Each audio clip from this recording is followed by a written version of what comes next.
Monday night, a little bit after 7 p.m. You know what time it is. You could be anywhere else in the world, but you chose to be here with me, and I do appreciate that. So let's get into it. I didn't really put together a structured live stream tonight because I just wanted to talk about a few things. Matter of fact, we already talked a little bit about it yesterday on another live stream with Killer Carl.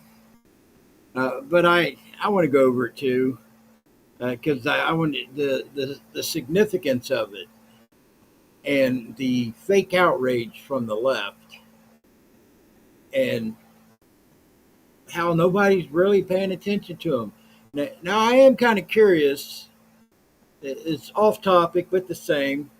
Uh, AOC and Bernie just had a little rally. They had like 30 plus thousand people there. But Bernie's always been able to draw a crowd. But I would have thought he lost some of them when he caved and gave in to the Democratic Party back, uh, well, a couple times actually with Hillary, and then again the next time with Joe. So what do you? I guess he just toes the line. He he knows which side his bread is buttered on. I guess he don't want to give up all that money, so because he's getting kind of used to having all these extra homes that he lives in. Because he's not after the millionaires no more. Because he used to say the millionaires and the billionaires. Well, now that he's a millionaire, now it's just the billionaires. But the fact of that is, guys, for every millionaire or billionaire that supported Donald Trump's campaign, Joe Biden and Kamala Harris says it was 2 to 1. 2 to 1. So if it's 2 to 1, who is the rich party and who's looking out for the rich? It used to be the Democrat was for the working man. It was all about free speech and the little man having a say so in this world. Being part of the government. They didn't. They've always wanted a large government, but they wanted the working class guy and girl to be part of it. Those times have changed, have they not? That's kind of. It really wasn't what I was really going for, or the direction I was wanting to go down. But I feel like all these things need to be mentioned. Just in case you don't know about certain things, you go, uh huh, did not know that, but now you do. That's so it's just weird that AOC and Bernie can draw a crowd like that. Now, I'm gonna start with this, and it's not really the main topic of today's live stream, but I wanted to go over the security clearances that got removed this weekend, because he did it just before 8 o'clock Friday night. So I'm gonna do this list of names of the people who lost their security clearances this weekend. Okay, Anthony Blinken, Jacob Sullivan, Lisa Monaco, Mark Zayad, Norman Eisen, Letitia James. We all know that name, don't we? Alvin Bragg. That's another name we know.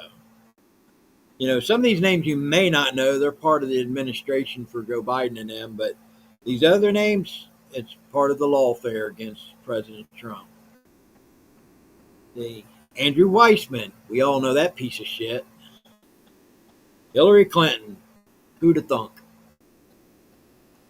Liz Cheney, why would she even have a security clearance after that? It don't make no sense why some of these people would even need it.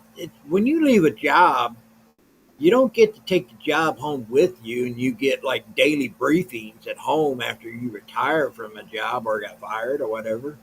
But it just makes no sense. I understand why They don't want them to have them anymore because they're just trying to enrich themselves because of the information that they have available to them after they leave government. But we'll continue. Kamala Harris, Adam Kissinger. We all know that crying bitch. Supposedly a Republican, but he's not.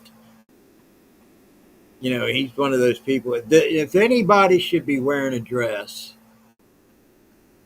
and I would accept that, would be Adam Kissinger. Because I didn't see during the J6 hearings, it's almost like every time I seen him speak, he was crying about how brave the Capitol Police are. And they are brave people, I get it, but the people that were testifying, oh, definitely lying through their teeth.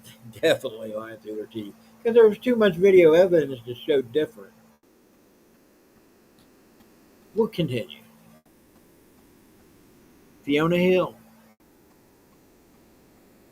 Alexander Vindman. Y'all remember that name? In case you don't remember, Alexander Vindman. He was the whistleblower for the perfect phone call between President Trump and newly elected President Zelensky of Ukraine. When he said that it's kind of a curious thing that since now that Zelensky's president, he ought to look into some of the possible shady dealings going on over there between the energy company and the Bidens. Remember that? No, they wanted to impeach him over that because they said it was tit for tat. But then you seen the video to where Biden literally bragged, "If you don't fire that prosecutor, I'm withholding $1 billion in aid." Oh, you can't do that. You can't do that. Only the president can. He said, "You want to bet? Call him. If you don't fire that prosecutor, you ain't getting $1 billion." That's tit for tat, people. Not, well, now that you're a newly elected president, here's something you ought to look into. He didn't say, look into it. You do this and I'll do that for you. That's tit for tat. He didn't do none of that. They impeached him over it.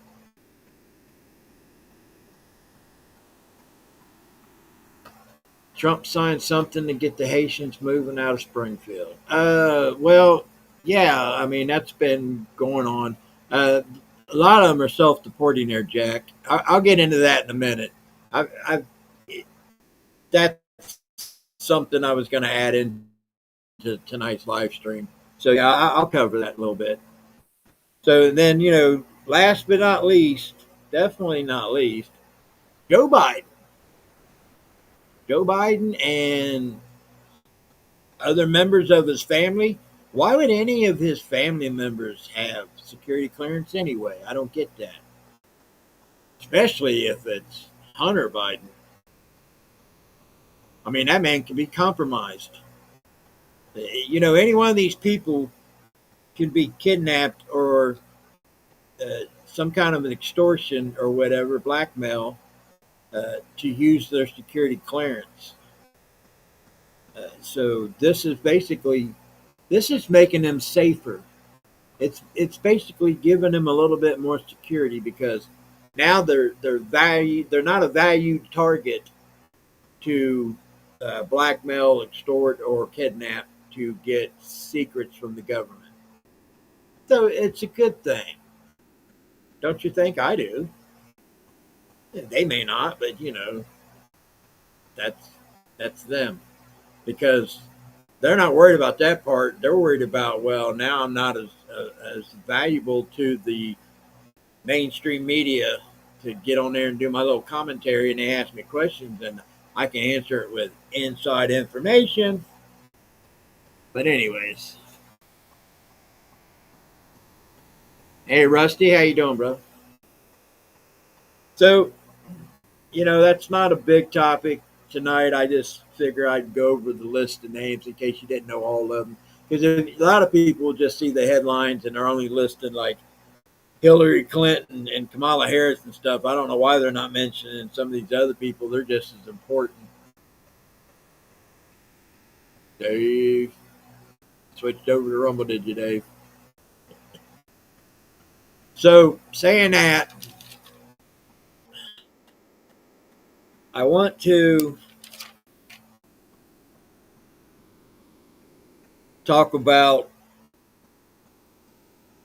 this whole long game uh, deal that they're doing. It's a long game of changing the fabric or culture of America.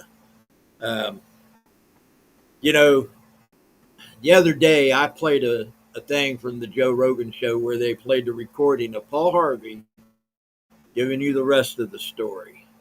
Back in 1965, 60 years ago, because that was when I was born, uh, explaining uh, what the devil would do to destroy the character, culture, uh, basically just uh, to rip this country apart, what the devil would do. Now, I was saying during that live stream, replace the word devil in his little monologue and put the word in there globalist. If you put the word in there globalist instead of Satan or the devil, whatever you want to call it,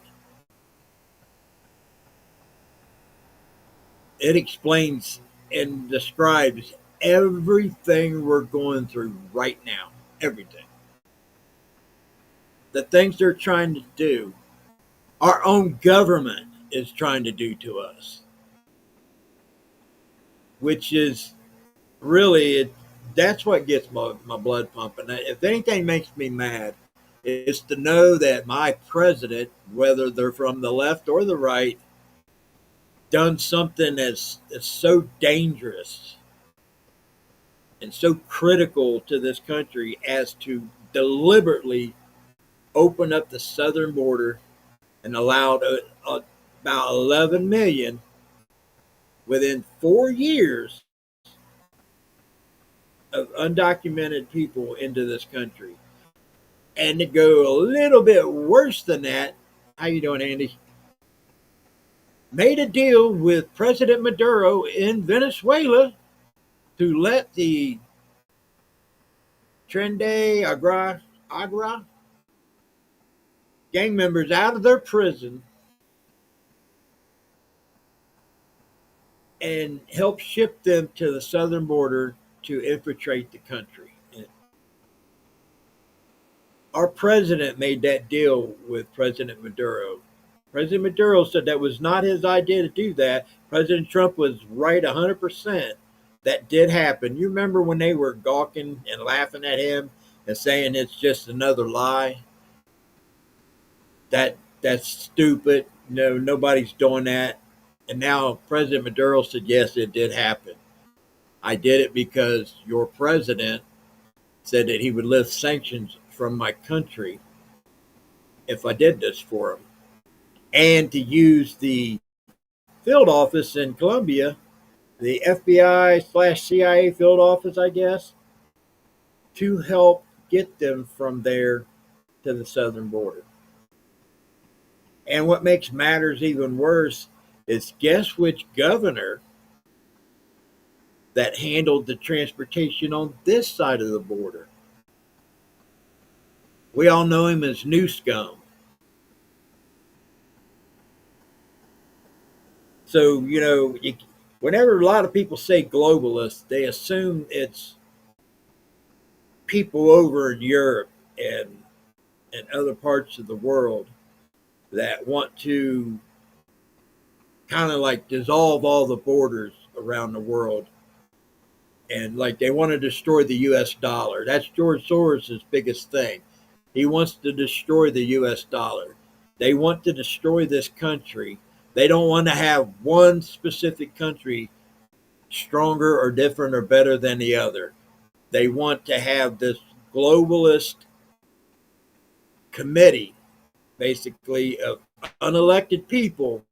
They elected it within themselves, I guess, because it just depends on how outrageous your ideas is and how much money you have to be part of this little committee, which is none of us. And none of us want to be a globalist. We don't. We want to be American. We want to stay American. We want the American culture, good, bad, or indifferent. Our culture has done more to uplift the rest of the world than any other culture in the world. As much as they like to badmouth us and talk crap about us, we've done more good in this world than any other country. Bar none. I mean, we help with foreign aid to 150 countries. 150 countries we are giving money to every year to help prop up their government and their social services, their systems, period. You know, if we had all that money, stay home, and I'm not talking about a bunch of social services kind of things, but the infrastructure, you know, building nuclear power plants, building our army up, and Marines and Air Force and Navy, you know, all these things that we can do, you know, the bridges they save. I mean, anybody who's driven across this country, you get in certain areas of this country and the roads are freaking horrible. But all that money going to 150 other countries. It's a globalist agenda. I've said it before. We're the only ones that pay for other people to be our friends. Because without that money, and even with that money, some of them still say, fuck America. But without that money, how many friends is really, truly friends? Let's look at the tariff situation by itself, just the tariffs. Everybody's talking about, oh man, Trump's going to destroy our economy with the 25% tariffs. And then you see the amount of tariffs that has not just recently, but has always been charged on us, products from our country going to theirs. I mean, over there, Mercedes, Mercedes are sold here every day. But over in Europe, you can't even, did you see any Chevy cars over there? Any Fords? Any Chryslers? You see any, Dodge Challengers over there anywhere? You don't. You know why?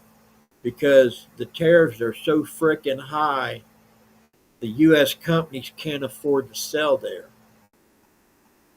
But that's something they've always done to us. Look at Canada, the 100+% against dairy products.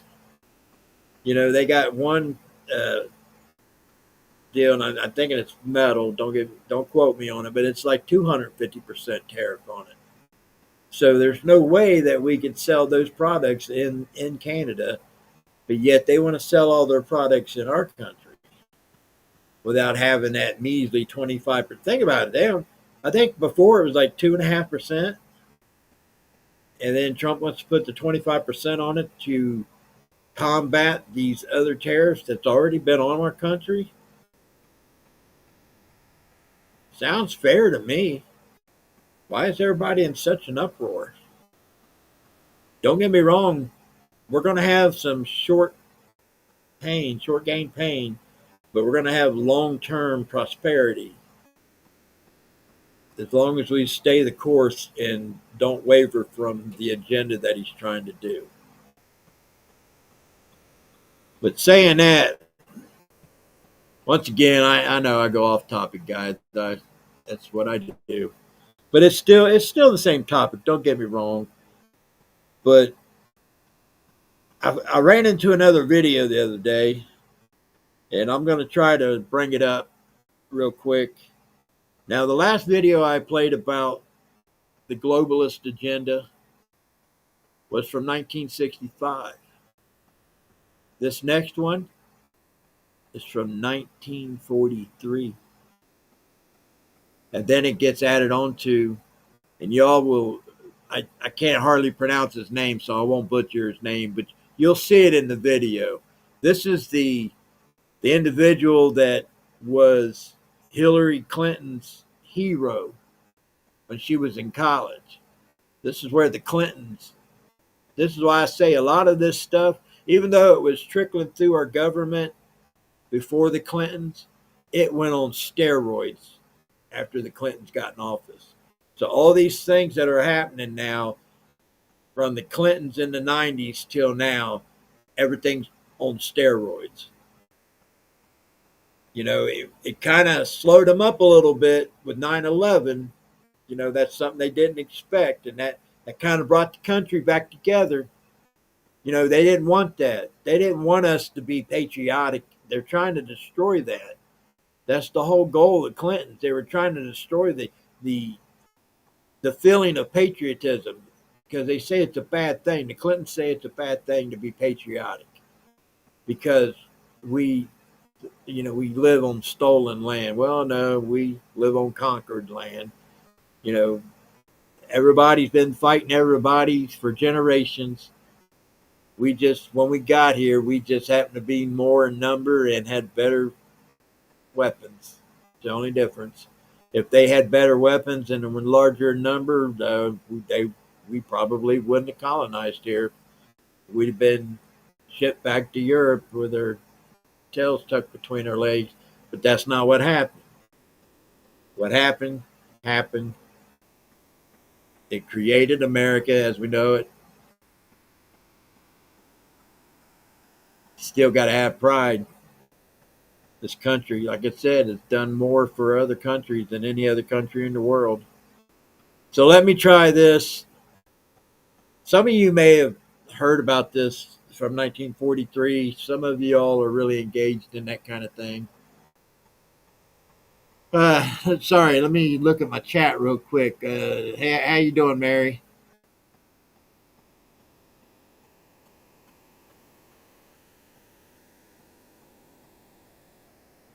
Yeah, I'm going to get into the Haitian thing here in my town here in a few, Mary. So I'll give you an update on that as soon as I get through this topic that I'm working on right now. I want to play this video from it's a lady that is playing a video from 1943. So let me look at it. Yeah, Mary, that's new scum. Sorry, I'm just now reading that, but yeah, from earlier. So it's despicable. And then you have, and I'll get into it. I don't want to I'm gonna stay on topic, but I don't want to get off topic at the same time. These things have a bunch of fingers to them. You know what I mean? There's a lot of stuff on this, a lot of branches to this tree, basically. Yeah, Dave, ignorance is expensive. You're damn right it is. And that's where it's our duty to educate ourselves now. We gotta do better at this. So let me try to bring this video up real quick. How you doing, Papa?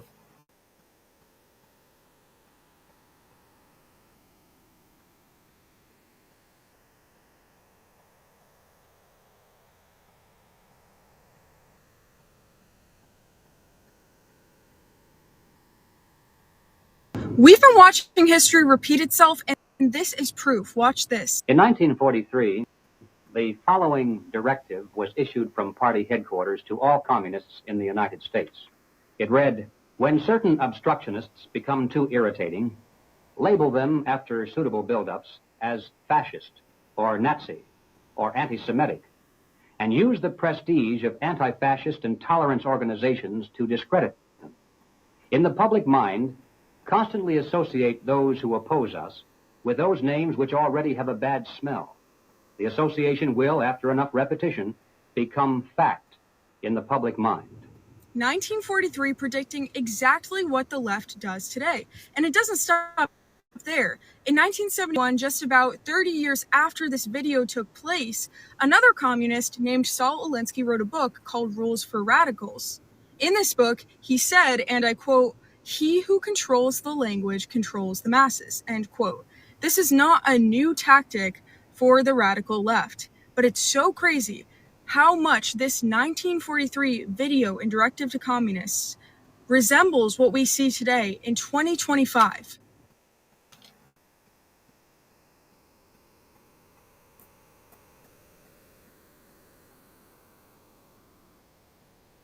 Once again, sounds familiar, don't it? This has been a tactic of theirs for a long time. That Sal Alinsky, that is Hillary Clinton's hero. So, and then I remember parts of his book. In his book, he says that if you're hungry, you have the right to eat. You have the right, even if you have no money, to go into a restaurant and demand food. Because if you don't have no money, that doesn't stop your right to eat. It's about the dumbest shit you'll ever hear. All the so-called rights that you have just being born, and for the have-nots to take from the ones who have. So instead of trying to work for it, and I realize that people are hungry. That's why we have social programs. That's we feed our hungry. But for that kind of mentality to think that you have the right, let's say, to walk in and shoplift out of a grocery store because you're hungry. And according to his teachings, just because you're breathing, you have the right to go in there and take that food and not have to pay for it and not go to jail for it. That's the system that don't work. But that's the system that Hillary Clinton tries to promote. The whole far left of the Democratic Party, this is their mindset. They try to remove the incentive of working for what you need. Like, you don't have to work. Now in the system that we have today, that's what they try to tell you. You ain't got to work. It's not your fault. We get it. It ain't your fault. Let us take care of you. You just remember to vote our way, because we're going to make all those nasty rich people pay all the taxes to help pay you. So you ain't got to do nothing. You don't have to. There's no need to have an incentive for you to do better in life, because we're going to take care of you. You just got to vote our way. Because if you want them mean, nasty Republicans to be in charge, well, guess what you're going to have to do? You're going to have to actually go to work. You're going to have to actually pay bills out of the money that you've earned. I know it's horrible. It is downright despicable, people, that the Republicans would want you to do that. It's not your fault. But you vote for Democrats, and we'll take care of you. But like I said, it got side-railed now a little bit on 9/11. And then Trump's first 4 years screwed him up big time. So what they do when Trump got defeated in 2020, they said, we got 4 years. We don't want to risk anything beyond 4 years. We got to screw this country up. So even if a Republican does get in office, it's going to be so screwed up that they won't be able to fix enough to do anything, and then we'll get back in office because the Republicans will screw it up and say, "Hey, no, we can't afford to pay you all this. You guys got to go to work." And it's like then the Democrats will be like, "See how we told you the Republicans were mean. We told you they were going to take this money and these free stuff, all the free stuff that we gave you. They took it away. So what are you going to do the next time? You're going to vote for us." That's what they were expecting. Donald Trump, he's made from a different cloth. It's a person they don't know how to compete against because he has no filter. He is very transparent. They can say lie, lie, lie, lie, lie all the damn time. But with modern day technology and social media and all that, President Trump is more popular than he ever was. You know why? Because people finally opened their eyes and they seen the rest of the story. Not just the headlines or the little clips that CNN and MSNBC play, but the rest of the story. And there's so many people, especially content creators. I've watched a lot of content creators over the last 8 years that were left leaning and then slowly transitioned over to being pro Trump. A lot of content creators. Because, they made it their business to look into these things because they were creating content. They were reacting to videos. They were reacting to news stories.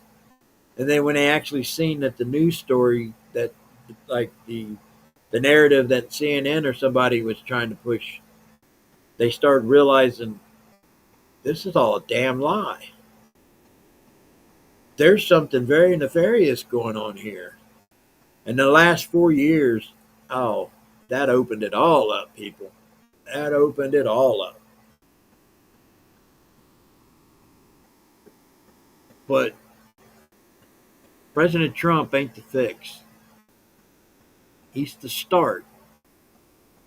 Because 4 years is not going to be enough time to fix this. So we got to be engaged. I've been saying this over the last few live streams. The left is very good at organizing protests and getting their narrative out there.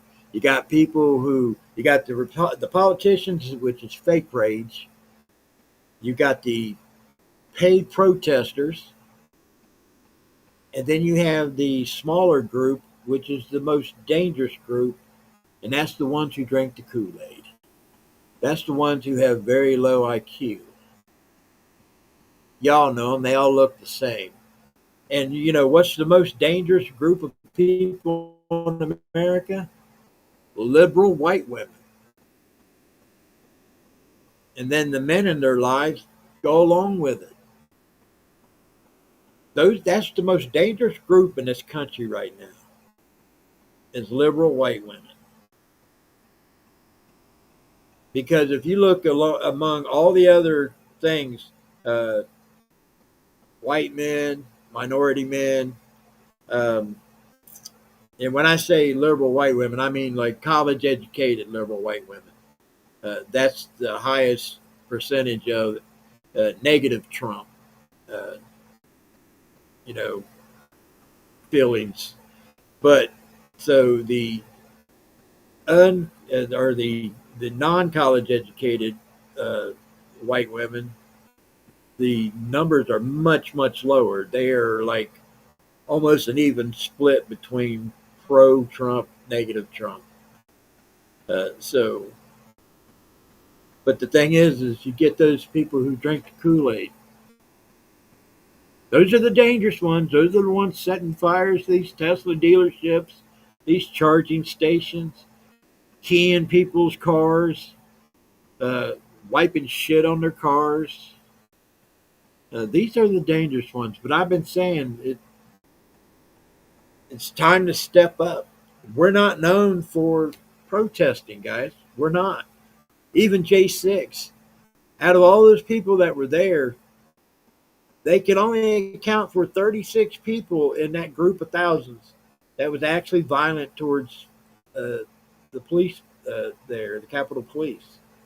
Everybody else was just trying to like push in and get in, and they were trespassing. Some did some vandalism, but 36 out of thousands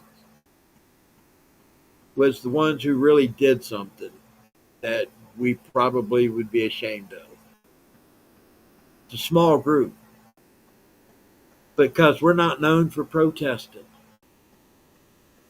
We need to be. We need to do these anti-protesters. We need our protests. We need to go against them.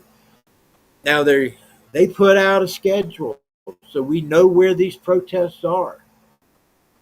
We know where they are.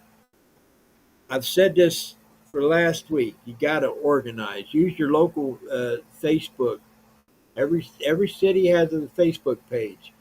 Use that to create a post to try to organize MAGA, not Republicans. Don't put it out there as fellow Republicans. No, MAGA. Put it out there as fellow MAGA people. Let's have a meeting. Let's have a luncheon or something. Or have you be the leader. You be the leader. And if you ain't the leader, I'm sure you know somebody in your life that is willing to step up and you help, because one person can't do this alone. You got to organize. You got to get together. And I know most MAGA people work, so protesting is not really in our DNA. We got to fight our own, what we're used to doing. We got to fight those urges to do that very thing, which is not protest. You know, it's a long-winded subject here. I'm getting off base here. What I'm saying is, let's say, okay, so you're working, and they were nice enough to put a schedule out, so we know where all these protests are going to be. If you got a vacation day, something like that, and you can afford to take it, take it. You ain't even got to be as large a number as they are. You want to know why? Because most of them are pussies. A small portion of them will be true agitators that you will have to be made aware of and pay attention to your surroundings. But don't let that stop you from anti-protesting against them protesting against Elon and President Trump's agenda. Time to stay on the sidelines is over with. If you don't want this to go back to what we've been dealing with for the last 4 years, we got to squash this really quick, because they're ambushing town hall meetings with these Republican politicians going into their hometowns and having town hall meetings. You got all these people act like they're angry. They didn't vote for this. They didn't vote for this. Well, you know what? That's bullshit. We know they're ambushes, because any one of us who voted for President Trump, we voted for this very thing to happen. This very thing. So for those who said, well, this is not what I voted for, they're lying. They didn't vote for him anyway, because there's no way. Because if you voted for President Trump, you did vote for this. And you should be happy that you did. So these are all ambushes. These are, even though their money's drying up, places like Act Blue and all them are still being able to pay all these people to come in and do these fake protesting and these outbursts in these town hall meetings. If you have a town hall meeting, come to your town with your local Republican politician, go to it. When they want to say something, stand up and say something stupid about how they didn't vote for this and, all whatever they may spout, stand up and heckle them back. We're not used to doing that. We got to get used to doing that, people. You want to go back to the last 4 years? I don't. Our own president allowed some of the most dangerous people in this hemisphere to come into our country. Now, I've said this a couple of times to answer why. Well, there's two goals here. First goal was to flood the country with enough people to change the landscape of the voting base. Because you see all these states that are trying to allow illegal aliens to vote in those states. Now, right now, they can't vote in a federal election, but how do we know that the state ain't doing something that the federal government can't track? They're thinking it's just another citizen voting because the state's handling that. The county, the city, wherever it's at, those are local deals, but it's still part of the federal election. So the first goal was to change the landscape of the voting so that they would be beholden to the Democrats, because the Democrats let them in the country and is putting them up in hotels and giving them food and giving them these magic cards that reloads money every month. And, those who want to work, they send them to areas where there's jobs for them.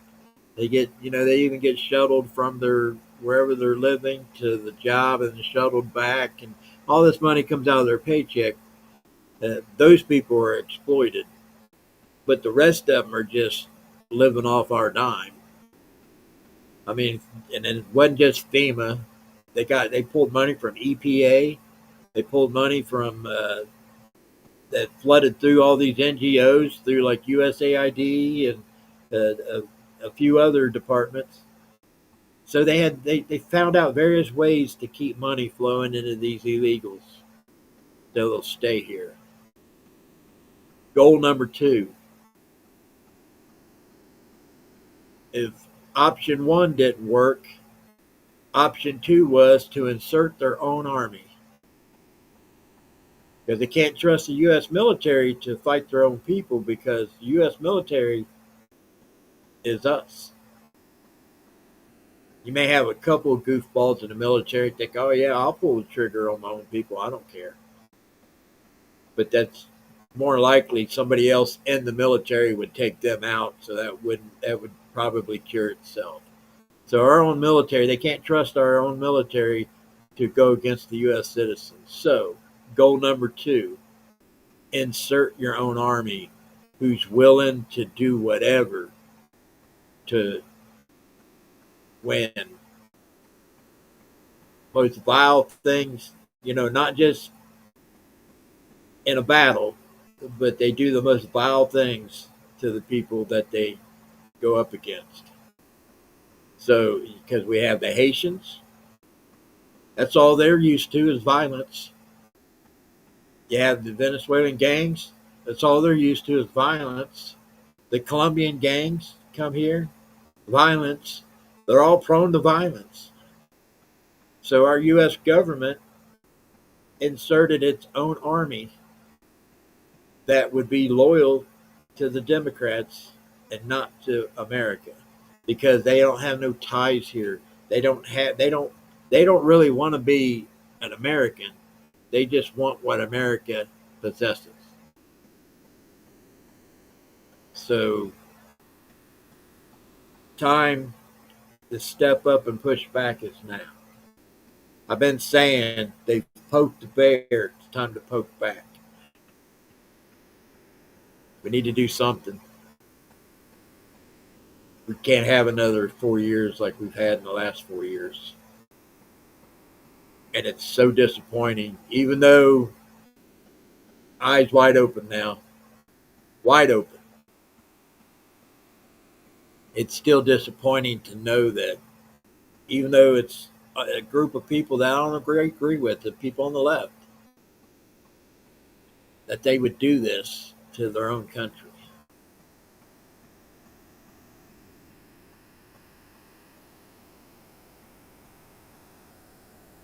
Hopefully, enough people will see the light. I mean, right now we are the majority, but they tell you something. They haven't gone away. That resistance is still there. Now they're trying to work it out because with President Trump, the Democrats have kind of lost their footing a little bit. They don't they don't know which direction to go. All they know is to protest. They're protesting about stuff that makes no sense why anybody would protest against. Because most things are 80-20, 80% positive. If you was to poll it, close to it, the American public, and 20% against. And they want to protest for that 20%, which is a losing proposition for them because they will not get reelected. Some of them get reelected no matter what. It's the blue area that they live in. But now you got Bernie Sanders and AOC out there campaigning, I guess you'd call it. What would you guys call it? I mean, it's all they're talking about is they always do this stuff that ain't really happening. It's like the closing of the Department of Education. We're talking about all children, underprivileged children are going to starve now because they rely on the Department of Education for getting fed while they're at school. Special needs, all these little different programs. They lie when they say that this stuff's being taken away because it literally is in the deal of where these programs they're being moved to other departments in the government. It's like the food program. It's being moved to the Department of Agriculture, which does what? Food. So I think they'd probably do probably a better job at it than the Department of Education. The biggest people, or the people who are screaming the loudest here, are your teachers' unions. Why? They surely can't brag about the good job they've been doing. Look at the test scores. The Department of Education has not improved any test scores in this country. If anything, they've gotten worse. When Jimmy Carter enacted this, because they're acting like President Trump don't have the power to remove this department. Yeah, he does, because it was the president who installed this department. So the only thing I can say is Jimmy Carter tried. As big as a failure as he was, he's not the worst president in history anymore. Joe Biden is. But he probably doesn't even realize it. And that's too bad. And it's scary too, because who's actually been running this country? But that's still, I get off on different tangents. That's another subject. So Jimmy Carter started the Department of Education. It's a failed program. I mean, so 79, 89, 99, 2009. I mean, look how many decades. It's had the opportunity to try to work, to try to make a difference. All it did was make things worse. Test scores were far better in the 70s. And they started, I'd say, late 80s is when it really started going downhill. And then, like I said, it went way downhill when the Clintons got in office. I'm going to read this. Hey, Brandy. First attempt to see it. He was going to try a few different people to see which. Yeah, okay. So AOC and Bernie, what Brandy's saying here is they're just trying different things to see, kind of like throwing some stuff at the wall and see what'll stick, because they have no real true leader right now, and they're trying to figure it out. A lot of people are saying AOC, but guys, AOC is not a smart woman. She is not. Uh, she would fare no better in a real test of trying to campaign against somebody else. When it comes to debates and stuff, she would not fare well. Uh, at least that's my opinion. So she would do no better than Kamala. But well, that's their problem. I'm just saying we have to get involved. We have to start doing something. It's like and I've said it before. Uh, Organize, get a group of MAGA people together in your town, and try to have regular meetings, and try to, if there's going to be because they always announce their schedules of their protests anymore, and I don't know why they do that, other than the fact that they got to pay people to be there.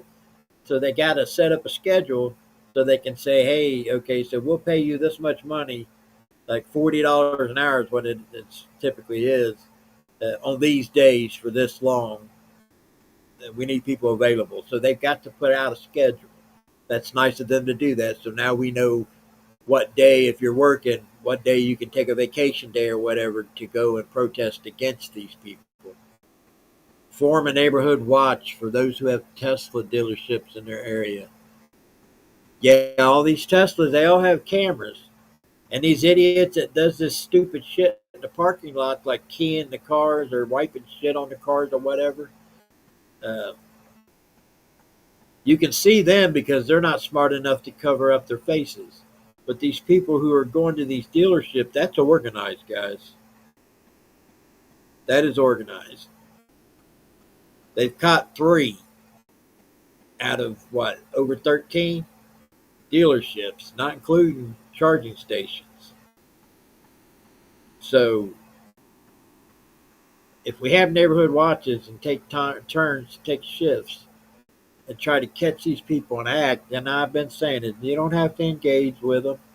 You can just see it, get on the phone, 911, and see if you can get them there in time.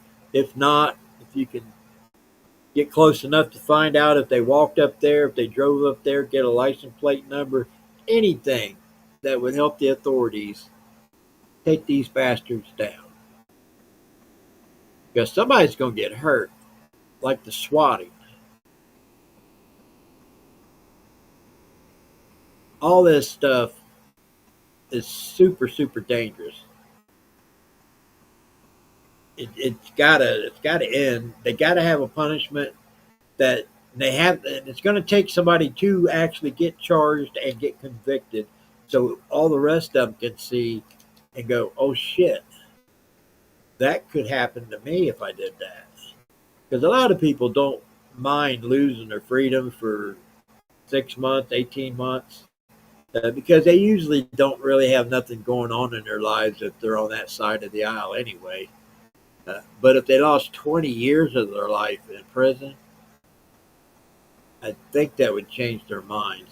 And for anybody who's fighting against making that a domestic terrorist act, they're doing it for political reasons. That is actually the pure definition of a domestic terrorist. You're doing it for political reasons to intimidate. So it is the true definition of why they should be domestic terrorists, including the people who key the cars. They're keying them for a political purpose. They don't like the car because they don't like the person in government. So even that person that keys that car. Now I'm not saying give that person 20 years because it really should depend on the offense. But what if they got 5 years for keying a car? Because they will be labeled domestic terrorists, including that stupid idiot who dug shit out of his ass and wiped it on. Boy, how would you like to be if he's married, or if he's got kids, or if his parents How would you like to be his relatives and see his face plastered all over the media, social media, all over the world? Everybody sees now they're going to know his face and him digging shit out of his ass or wiping it on a car. How would you like to be his relative? Whew. Oh man, that's almost punishment enough. But no, it's not. 5 years minimum. 5 years, and it should get 5 years because that is domestic terrorism. We don't know what kind of weird disease or anything that he might have. That person touching that car, not paying attention, would now get that on their skin. In today's world of biohazards, you have to think about those things. Now, is there anything probably like that in that deal? Probably no, but it's a possibility. But you have to look at it as the possibility. So, that's another subject with that. These district judges, I want to say something about that. I seen where Pam Bondi said they're filing appeals, injunctions against it or whatever. But going forward, they have been stopping what they've been doing and then, to do the counter deal against these judges. But she said going forward that they are going to continue with the president's agenda and that they'll have to deal with it when it makes it to the Supreme Court. That these district judges don't have the power in their eyes. So they're not going to accept them as being legitimate going forward. So these district judges can file all these things all they want, but they can't supersede uh, what the president's agenda is. So, and I'm sure it will go to the Supreme Court, but only the Supreme Court will be able to say yes or no, Mr. President, you can or cannot do this. Uh, but according to Pam Bondi, going forward, they're going to do it. The district judge is not going to stop them from doing it, which is good because I don't think they ought to be able to anyways. Because Chuck Schumer got on they got it. They love getting in front of a camera and tell you what they're doing. Bragged about having 235 uh, progressive judges, is what he called them, in place in all these districts uh, during Joe Biden's last 2 years. So all these judges that are doing this were either appointed way back when Obama was in office, or the rest of the judges are the ones who were put in there during Biden's term. So it's an agenda. They're not even doing it in true legal facts. They're just doing it because it's how they feel about something. So I'm glad they're going to take that stance and says, these lower courts can't tell us what to do. They can go pound sand. We're going to do it. Only the Supreme Court will we abide by. And that's a good thing. Let me see here. Three little birds. Key in a car for political reasons is, if committed by a conservative against a Democrat, would be charged with the hate crimes. Yes, it would. And that's another thing. Let's say they don't get charged with domestic terrorism. They can still get charged with a hate crime, which brings almost as large a penalty as a political persecution type thing because of being a domestic terrorist. So, yeah, if that would have been one of us doing that to this, whatever, we don't do those kind of things. So it's kind of hard to have that scenario. That's a hypothetical that it's like I seen a gentleman got in front of Charlie Kirk the other day, a few weeks ago, probably a month or two ago, at one of those colleges, and was telling him that he wanted Charlie Kirk to make a statement about the people there that were there that day with him, uh, to uh, tone down the hate that Charlie Kirk's helped spewing. Now, if anybody knows Charlie Kirk, that man's definitely not spewing hate. He spews facts, and he spews it from a loving position. But this black man, this young boy, I couldn't tell if it was a guy or a girl, but said that he or she was accosted by four MAGA people. And, Charlie Kirk said, well, how do you know they were MAGA people? He said, well, they were wearing the MAGA gear, is what he called it. That all four was in a pickup truck, and they chased him down, and he got away, and they were calling him the N-word and all this other stuff. Supposedly on this campus at this college. Charlie challenged him on it. Did you make a report? Did you call the authorities? Did you get a license plate number? Did you give the authorities a description of these people? These people need to go and get locked up. This is not right. If this happened, this has to, be dealt with. No, I didn't. I didn't do a report. Well, why not? And then he wouldn't answer him. He says, so you're telling me this racist significant event happened to you and you didn't even bother to file a report? He said, so I got to say you're lying. Because it doesn't sound like what a MAGA person would do. It sounds like you're the Jesse Smollett of this college campus. So I'm calling you out. I'm saying you're lying. He said, because I will go with you. He told, I know Cash Patel. I know Pam Bondi. That's a hate crime. I will get them in here and investigate. I'll have the FBI investigate this because that is a hate crime to give you justice, because this should not have happened to you. And the kid said, oh, I'll think about it. So yeah, it didn't happen. It's just not something normally we would do. It's crazy. Yeah, Brandy. Yeah, anybody that's watched that, you can obviously tell the kid was lying.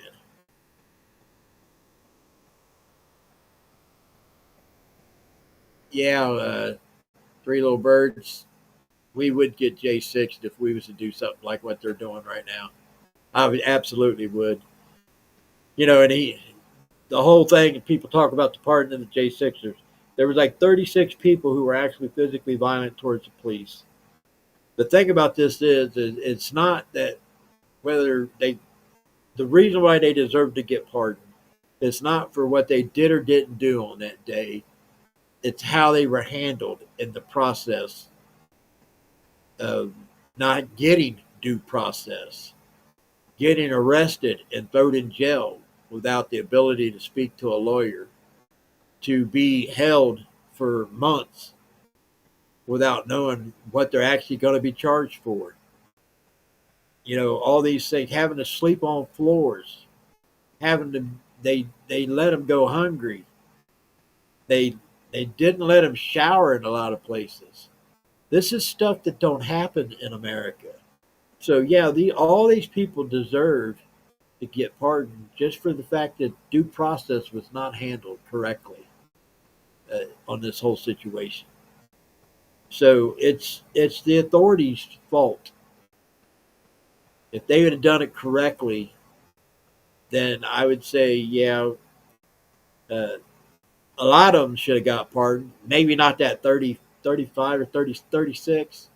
But, that'd be an iffy thing. But if anything, maybe their sentence would be commuted because they spent already some years in prison. And maybe not. You have to look at each one of those cases. But because the due process was not done correctly, all should have been pardoned. President Trump did the right thing. Now, these people who are getting arrested that did these things to the Tesla dealerships and stuff, guaranteed due process will be handled correctly with them. You know why? Because the adults are back in office. This last 4 years was a clown show. I mean, they were more worried about checking off a box for DEI than they was putting good people in the positions to do a good job. So a lot of hedonism happened at the White House in the last 4 years. People having sex on the floor in the House. You had the one uh, gentleman, the staffer that went, the bald headed guy who went around wearing dresses and wearing lipstick, and come to find out the dresses he was wearing, because he had this uh, fetish about stealing luggage out of airports and then wearing the women's clothes that he stole. Then you had the women who went topless during that LGBTQ L plus two AA whatever event they had. So they went topless. Cocaine found in the White House. Now the backstory on that is it was hunters, but the Bidens asked Kamala to either have her take the fall for it or one of her staffers, so it would not be on Hunter. But what they just did was just kill the investigation. Now, you know that's the most secure place in the country, and they don't have enough cameras and can timestamp things to know who put that in the evidence thing, or not the evidence thing, but the thing that they put it in. So when they go into a secured area, they're not allowed to take things with them out of their pockets. So they put them in their little bucket things and keep them. They can't tell me that they don't know who that particular individual was that had that other stuff in that same pail. Please.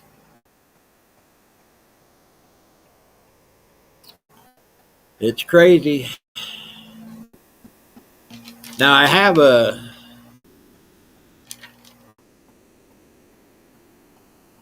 I want to say why this is most important.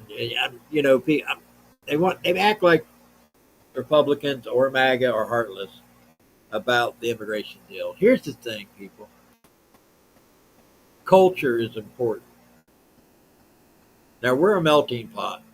America is unique, but we still have an American culture. You know, I want my grandchildren to grow up at least in a world that I grew up in, because the culture was strong. Now, I grew up during the bicentennial celebration. I remember that back in 1976. That was a big deal. I hope this next one that we're having this coming up year is going to be just as extravagant as that one back in 1976.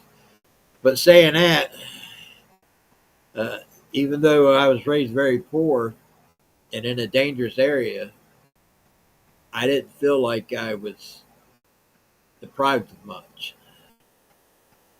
Uh, I didn't feel like a victim.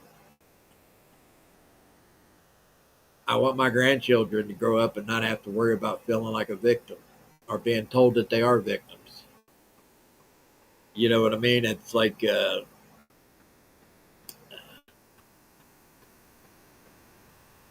when everybody says "Make America Great Again," they automatically jump to racism.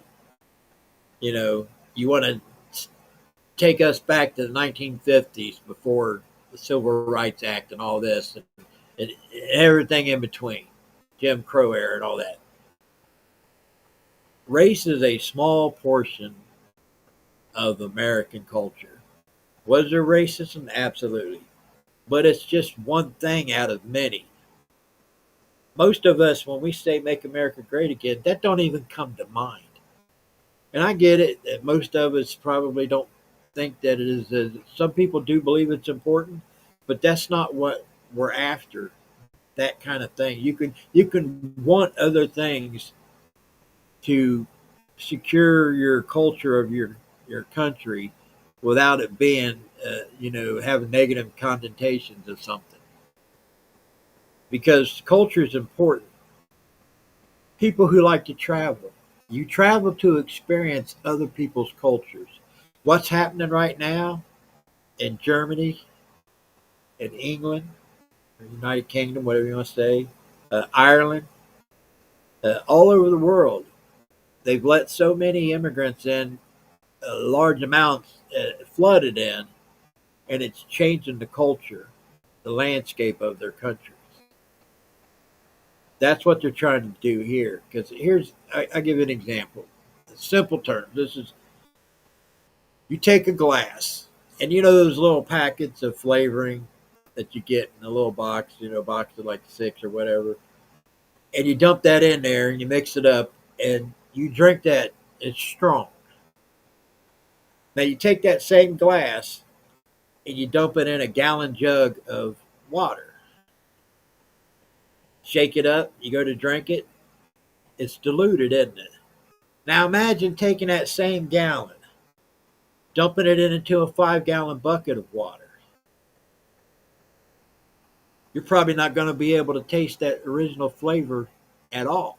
But imagine taking that 5-gallon bucket and dumping it into a 55-gallon drum of water. That flavor is completely gone. There's no trace of it whatsoever.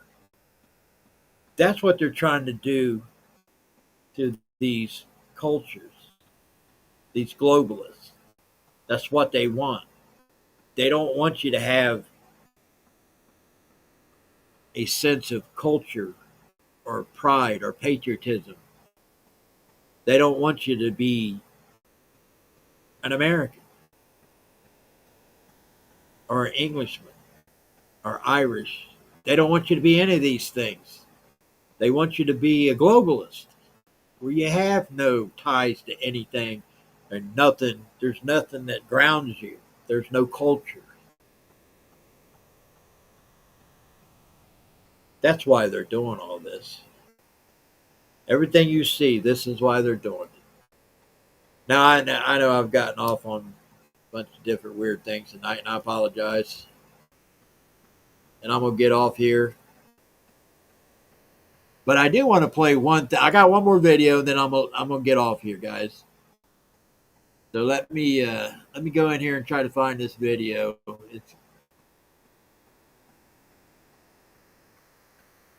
Hey Minnesota, I'm doing all right.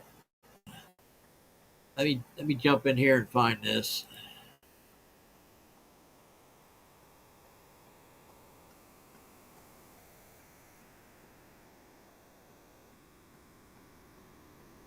This is basically a skit of this guy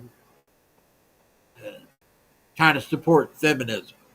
I found it to be funny. I just thought this would be like go out on a funny note tonight.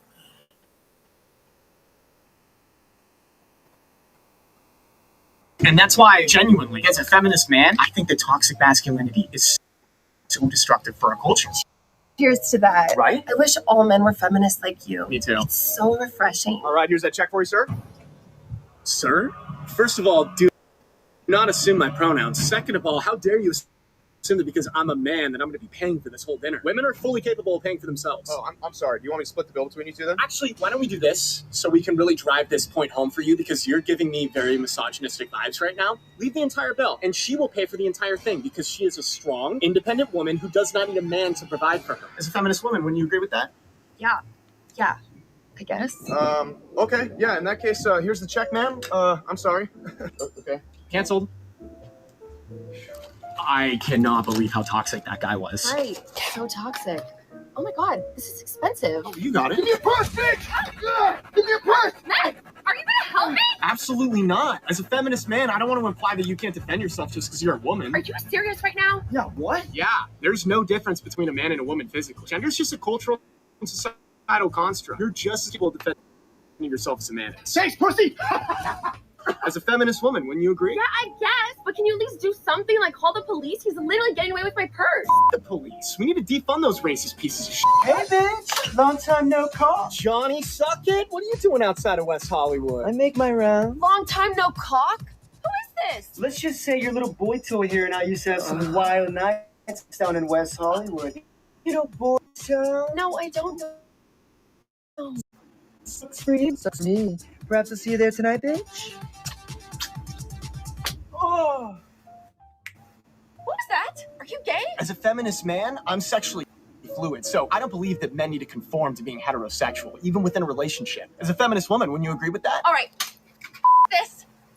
I'm dating a conservative. Oh. I like this look. Look. Johnny, wait up! Start across the restaurant. Give me that cup, bitch. Let's go to Flaming Saddles.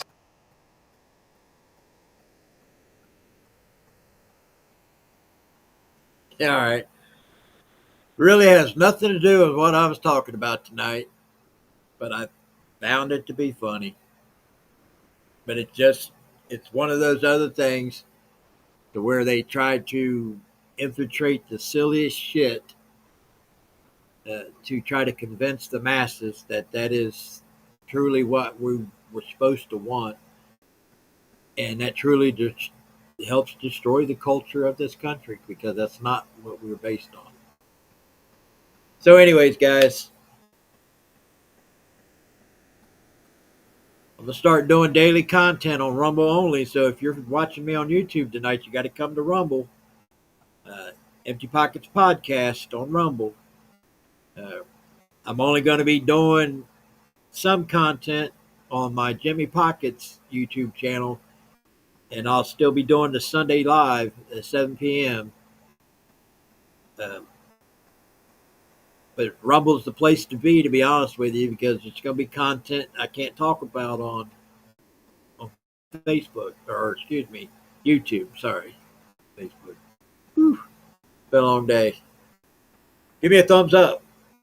Helps with algorithms. Give me a follow on Rumble. Give me a subscription on Jimmy Pockets on YouTube. Organize, people. Organize. It's time to push back. It's time to show, like Campon Tim, that he can't whoop a MAGA person's ass. There's something wrong with that man. Something wrong with that man indeed. Anyways, guys. My name's James. And until next time, I'm out of here. Good night.